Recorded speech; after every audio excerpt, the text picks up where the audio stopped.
And since this bud is developing externally, it is called as what? Exogenesis. Now what will happen? This bud develops. It can stay with the parent or it may get detached. So when it is staying with the parent, it keeps on budding, and you will see it forms a colony. And you must have seen the great coral reef. That is what? That is a colony in which the corals, that whole Great Barrier Reef is developed due to budding. Okay, so this is an example of exogenous budding. Now let us see another type of budding. That is your endogenous or internal budding. This takes place in freshwater sponges, that is your spongilla, and a few marine sponges. Buds are formed within the parent's body. Right? So what happens?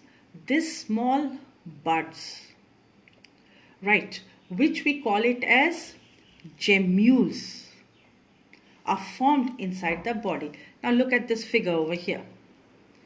Right? This is a sponge. You will see this is the outer layer, right, of the sponge. And it has got an inner layer here, the inner membrane and the outer membrane. And this spikes-like structure, you know that these are supported. It has got a skeleton, not as exactly, but to support that organism, which is called as what? Spicules. These are there. Now inside the inner membrane, you will see small buds are being formed.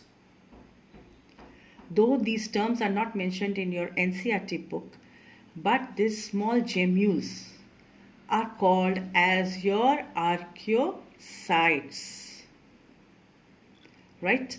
And this will come out through a, you can see here, funnel shaped structure which is called as micropyle. So these gemmules, right, another technical name is called as archaeocytes, will be coming out through this micropyle, and it will give rise to the new individual.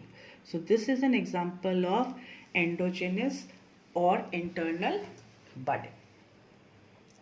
Now next we will see the spore formation. You have studied in your lower classes again about the spore formation taking place in your